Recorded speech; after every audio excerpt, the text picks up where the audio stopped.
Thanks, Manny, for the introductions. So, quick note on our agenda today. First, we'll talk about introductions and motivation methodologies. And then we'll talk about briefly on a big picture, how does the WeChat network request work? And then Mona will talk in detail about how the encryption, there's actually 2 layers of encryption. And then finally, we'll have some discussions, recommendations. Yes. A little bit of self-introduction. My name is Pellaeon. I'm a researcher at the Citizen Lab at University of Toronto. And my research focus is on security and privacy of mobile apps, mostly consumer apps. In the past, I've studied TikTok and Douyin. And then I also looked at a few COVID-19 apps in Southeast Asia during the pandemic. I'm Mona. I'm a network security researcher and also applied cryptographer. I'm currently technically a PhD student at Princeton University in their computer science program with the Center for IT Policy. I was a research fellow at the Citizen Lab, and that's where I did this work with Pellaeon. Previously, I was a technologist at the Electronic Frontier Foundation, so I care a lot about privacy, security, etc. I've also done a bunch of other work on network measurement, network censorship measurement, traffic fingerprinting, and also how labor organizers threat model. Yep. Okay, a few words on the Citizen Lab. It's an interdisciplinary research organization under the University of Toronto. Probably our most famous work is about surrounding the targeted spyware, Pegasus, and the like. That's done by our colleagues. And other than that, we also do research around internet censorship or information controls in general, and also digital transnational repression, which is a combined topic of computer science and also like interviewing people. Yeah, so as I mentioned, we looked at the mobile app security and privacy. And WeChat is obviously a very big target. Billions of people use it. And when we're trying to look at the traffic, I'm sure probably some of you also tried looking at the traffic.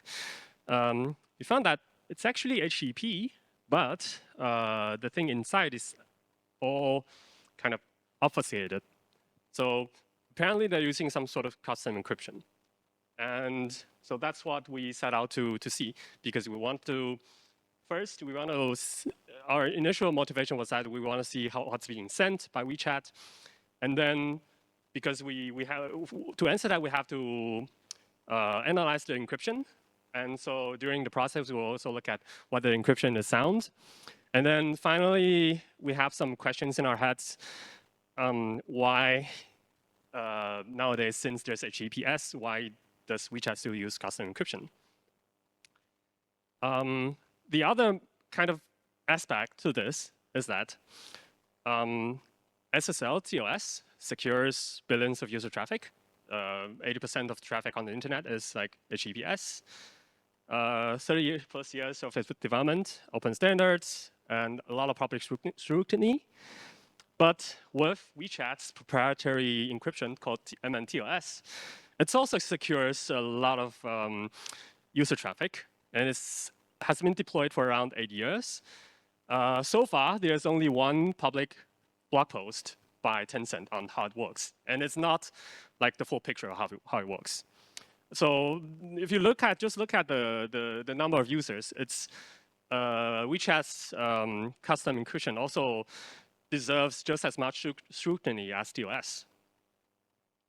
Okay, so before we actually look into how the encryption works, let's zoom out and take a bigger look of the picture. Okay, so in WeChat, every API request calls to the server is referred to as a scene internally in WeChat's code. This is the Java part. And so for each API, they have a list of defined API endpoints.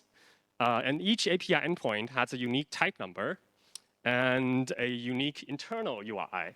This URI is not visible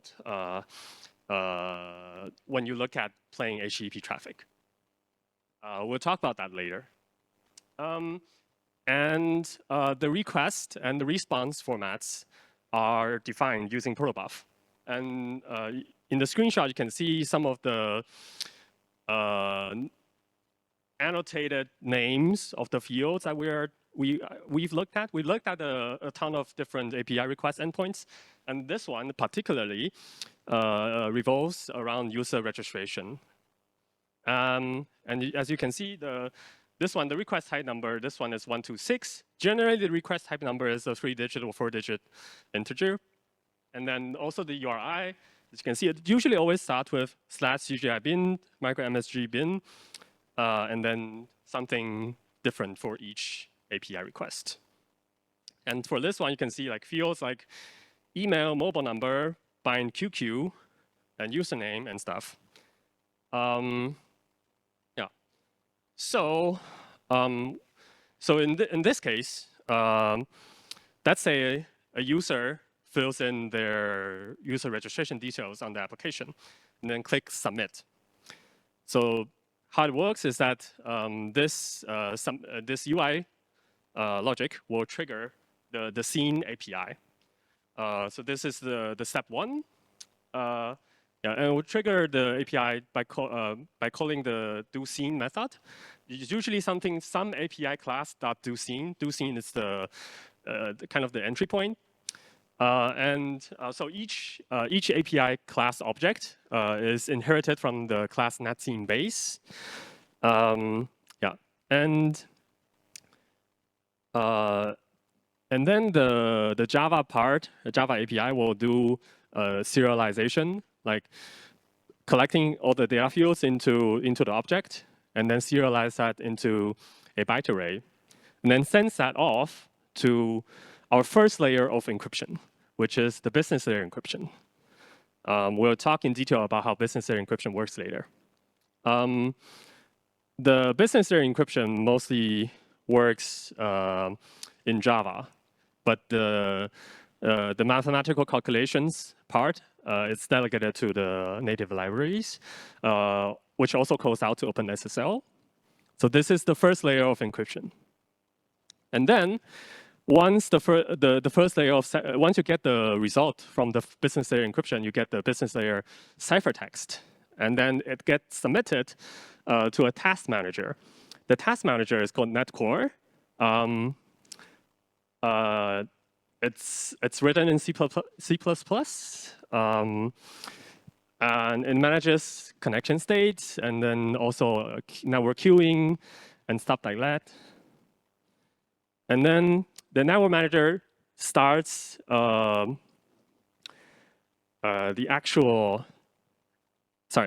second layer of encryption, which we call the MMTLS encryption. So MMTLS, we'll talk about that later. It has two types of connections. One of them is short link, the other is long link. But then, from the business layer encryption ciphertext, it gets encrypted again using MMTLS encryption, and you get the MMTLS ciphertext, and that gets sent over to the outgoing connections. Oh, sorry.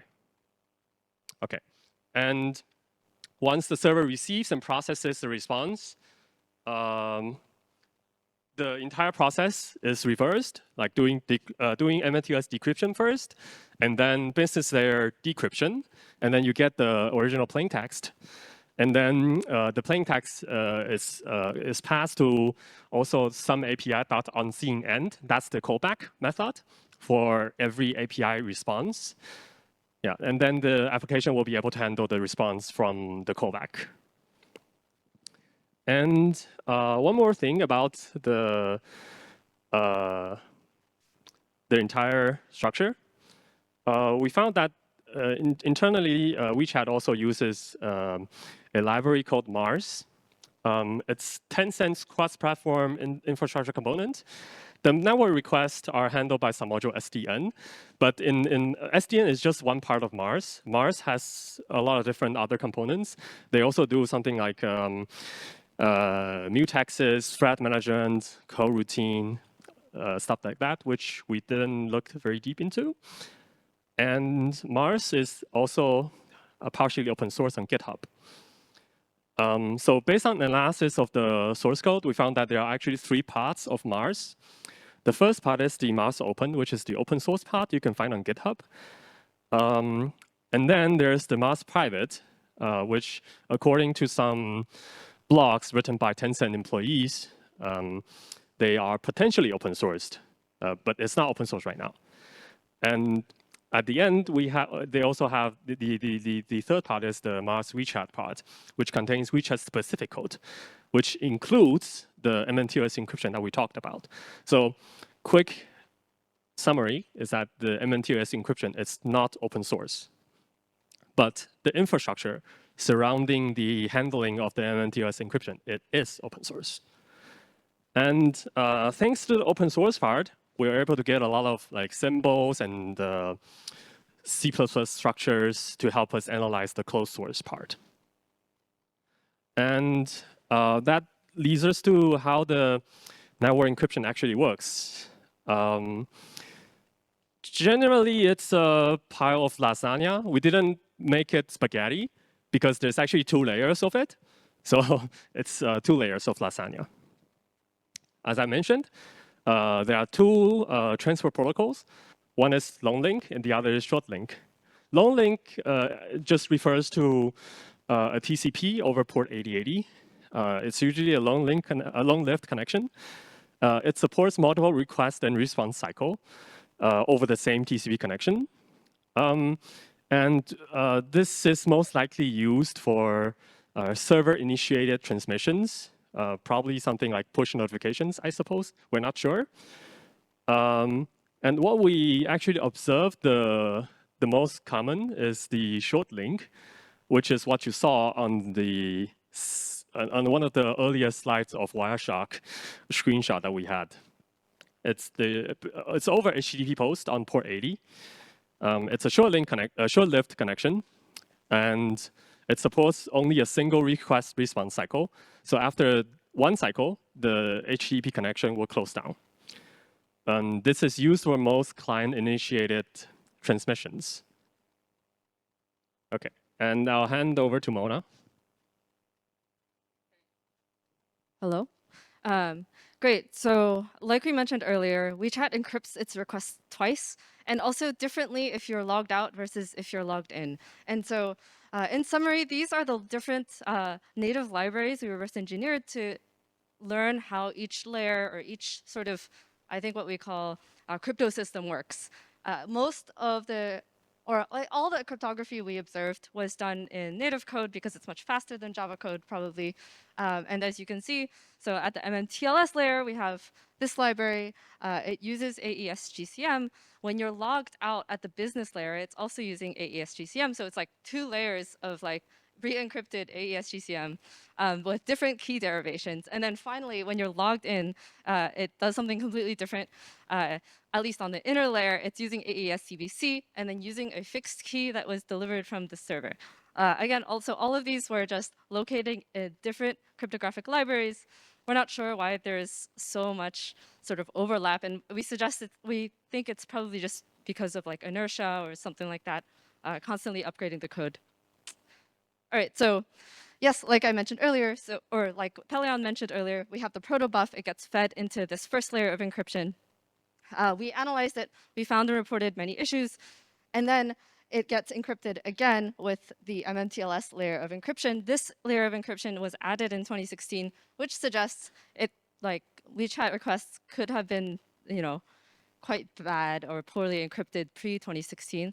MMTLS itself is like very close to TLS, so we didn't break it or anything, but we'll note all the differences between MMTLS and TLS.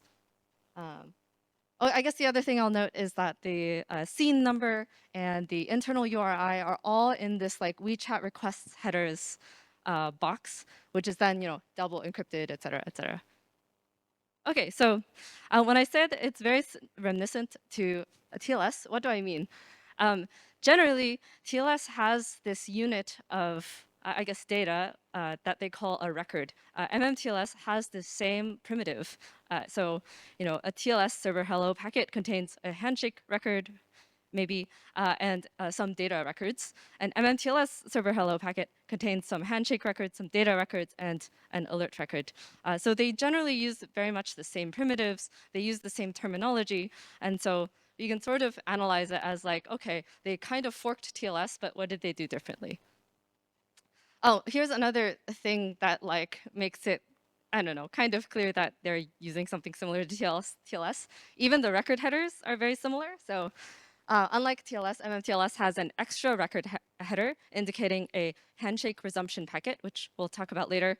But otherwise, like the handshake records, data records, alert records actually have the same like magic number that you use to designate which type of record it is. Before we get into this, a quick Diffie-Hellman refresher for folks. Diffie-Hellman enables you to use asymmetric cryptography in order to generate a shared secret between two parties. So let's say the client and the server have both generated a public-private key pairs. Then they can actually arrive at the same shared secret using one public key and one private key, or and vice versa. So this is an important primitive, which we'll be talking about when we discuss the key derivation. So in the case of MMTLS and WeChat, generally the client is going to be generating a new key pair for each connection, and then the client then sends the public key to the server so that the server can generate the shared secret. So when we have a long link connection, the way that this works is the client hello for the client just sends the client public key. Then the server now has client public key, but it has to generate its own public-private key pair. So the server replies with the server hello, which contains its own public key. Then both sides now have enough information to arrive at the same shared secret and start encrypting data. So the secret is then used to encrypt and decrypt the application data. What things change though when we arrive at the short link connections? So as Pellaeon mentioned earlier, long link connections are over a long-lived TCP connections, which can support multiple round trips in the same connection. In a short link connection, it's like just an HTTP post request. So it's like you have one request and one response. So you can't do this thing because you need to get the server public key before you can start encrypting. But then you've already received the response. So then how do you do that? And the answer is session resumption. So all short link connections actually use session resumption to encrypt their data. This is a feature in TLS that essentially enables you to use a public key established during a previous connection. But because of the way that short link connections work, they actually have to do it for every single short link connection. So the first short link connection occurs when you open the app for the first time. And then all future short link connections look like this.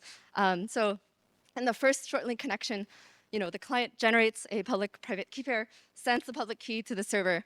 The server then responds with their public key and also responds with a resumption ticket. In future connections, the client then uses that resumption ticket to be like, hey, this is the public key from that one time we did the handshake. Can you use that public key? And then the server remembers it. And then at this point, they can generate the same secret and encrypt application data. So generally, modifications from TLS 1.3, more limited cipher suite selection.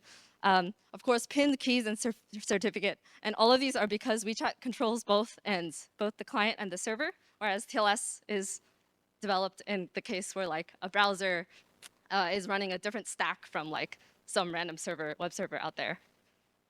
Generally, it uses AES-GCM and a GCM tag for encryption authenticity. There is a little bit of public documentation of this layer of encryption on GitHub. And they even admit the flaws from the modifications from TLS 1.3, lack of forward secrecy, heavy use of session resumption also means each resumed request does not have replay resistance. This is a known flaw with session resumption requests in general. Okay, now we're going to talk about the business layer encryption, of which there is no documentation online. I mentioned earlier there's two it changes when you're logged out and you're logged in. We also added a column for logging in. So like, how do you switch from the crypto system that exists and is being used when you're logged out to being logged in? So when you're logged out, uses something called static Diffie-Hellman, which is similar to Diffie-Hellman, which we just talked about. Then when you're logging in, they use static Diffie-Hellman in order to retrieve and decrypt another encryption key from the server. Then the app saves that encryption key, then encrypts all future requests using that encryption key with AES-CBC, and also with a forgeable checksum, which we'll talk about. So yeah, so static Diffie-Hellman means that the server actually is not generating a new private public key pair each time you do a connection. It means that the public key is just like pinned in the app. So it's using the same private public key pair. So on the left, we have the logged out, which we've been calling asymmetric mode. And then we have, so essentially in this case, we're doing the static Diffie-Hellman. It's calculating the secret using the static server public key and the generated client private key. It then generates a new secret for the response data using a newly generated public key from the server that is sent in the response metadata. And then when the client logs in, actually the first giant message that is sent when you're logging into WeChat is like this giant thing, and inside that giant message is like this double encrypted session key down there. And then this session key is then used by the client and the server to encrypt all future messages. Okay, so in summary, static public key plus newly generated client key to generate the session key each time the client has to send data when you're logged out. There's no forward secrecy for all the data that the client is sending, which means if the static private server key is compromised, then all session data can be decrypted. AES-GCM plus tag for encryption and authenticity. Business layer when logged in. So you're just using a key given by the server. This is like really unusual behavior. So the server is sending the key to the client. So there's no like we don't know what the random like key generation process is because it's all server side. So AES-CBC plus checksum, it's also the checksum is forgeable. It doesn't even like checksum the data, it just checksums the length. So you can forge it and provides no cryptographic guarantees. Prior to 2016, this was the only layer of encryption. It leaked metadata like user ID, request URI, and then had all these issues we talked about earlier. But it was also acknowledged by Tencent, and that's like one reason they were like, oh, we switched to MMTLS encryption. But actually, they didn't switch to it. They just like put it on top. Okay, so we reported all of this to Tencent. And then we were like, you should just use TLS. It's like way easier than whatever this is, with the 3 different crypto systems you're like layering on top of each other.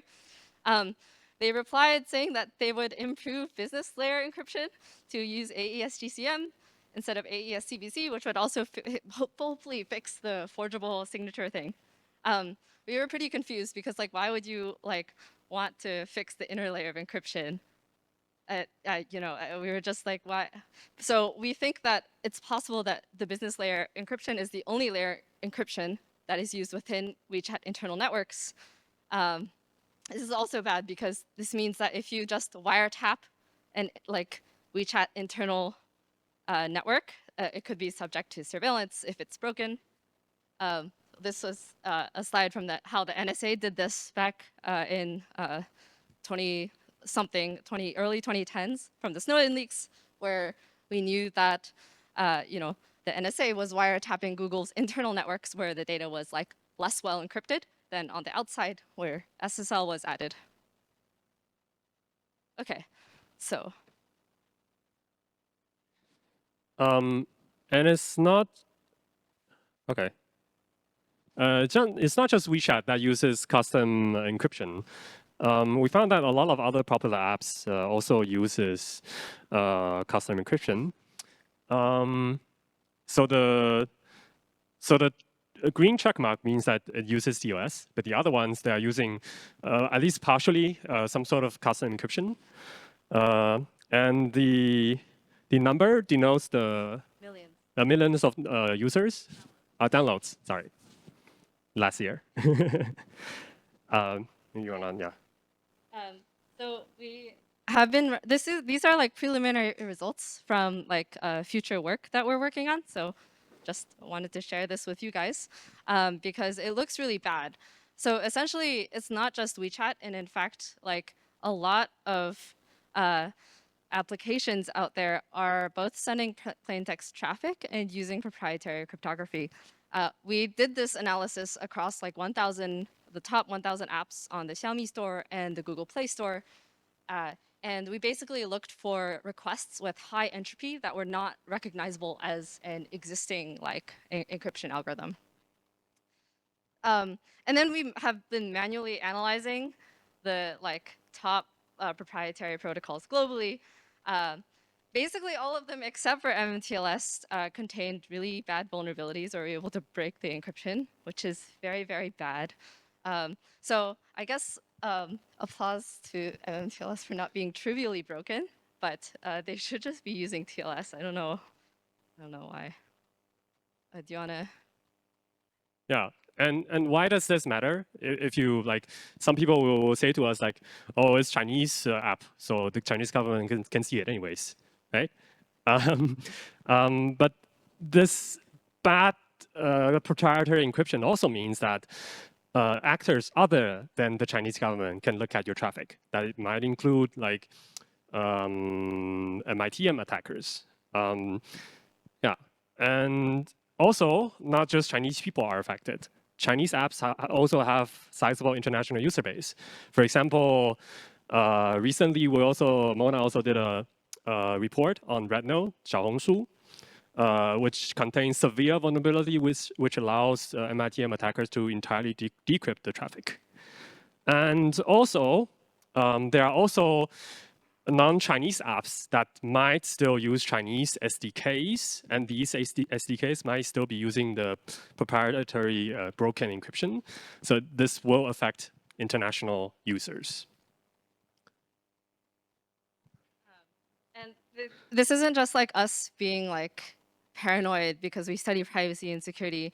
This is, again, a slide from Snowden about how the NSA is or has led an aggressive multi-pronged effort to break widely used internet encryption technologies. So if we're not looking at these proprietary encryption protocols, we know somebody probably is, and not telling everybody about it. And then the other, I guess, like data point we have is that the Five Eyes Intelligence Alliance has literally exploited vulnerabilities in proprietary encryption protocols, like this one for UC browser, which is a popular Chinese browser, in order to surveil Chinese users. This is a screenshot of like the XKeyscore plugin that was used, specifically ingesting data exploited from UC browser. By the NSA. Yeah, by NSA. And discussion. Why do Chinese apps prefer custom cryptography? We have a few candidate ideas. First is the distrust in TLS. Because in the early days when TLS was being adopted widely, there are like early concerns on TLS certificate authority ecosystem around the early 2010s. And then the second reason might be that Tencent was doing this to obfuscate their application or obfuscate their traffic. But this idea might not hold because if they want to obfuscate the traffic or the application, why not just use commercial packers? Or maybe develop their own packers, serious packers, instead of using this kind of like custom broken proprietary encryption. The third is potentially OS performance and compatibility reasons. Because as we all know, like internet ecosystem in China is like very special. So that sometimes like the ISPs would do something to block traffic or do some magic to the traffic so that your packets disappear. So that in this case, probably the application developer needs to like quickly able to fix their application despite other people, ISPs or other people on the network might be doing stuff on their application traffic. So Tencent designing and maintaining their own protocol stack might allow them to more quickly patch things if things are broken. And the fourth reason might involve network filtering, because there are prevalent ISP filtering and traffic poisoning in China, like even domestically. So this because like each region in China, they have the ISPs, and also depending on each ISPs, there are different filtering devices. Filtering devices also have some quirks. For example, it might just like have some unintended things when it encounter unexpected sequences of bytes, for example. Yeah, and maybe just the not invented here problem. Finally, also just potentially technical debt or inertia. We're not sure which of these reasons is the biggest one, but we guess probably a mix of all reasons. And how can we prove security in not just Chinese apps, but all apps? Because currently a lot of studies by the security community are done like privately by security firms, and then the reports are only like sold privately if you buy them. And like as a individual user, there's not a lot of ways where you can know about these kind of issues, about the security of the applications that we all use day to day.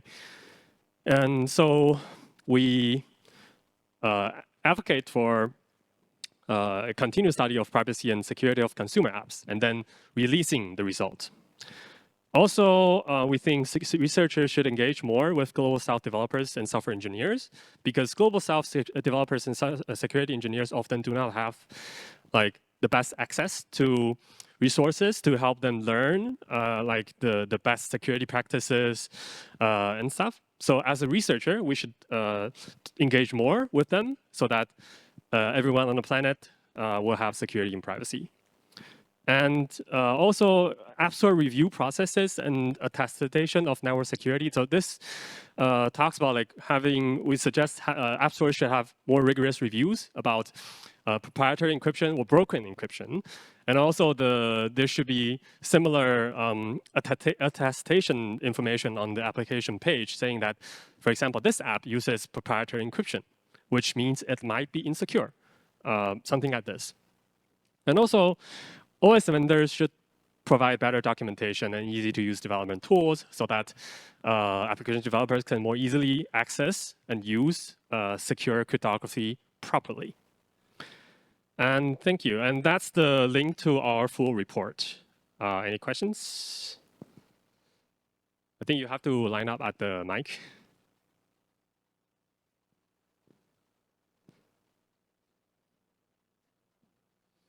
Also, feel free to catch us outside the venue.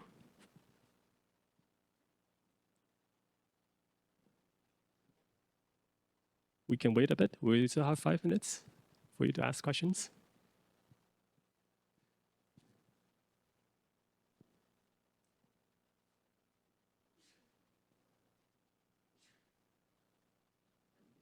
And go a little early. Okay. Thank you for being the first one.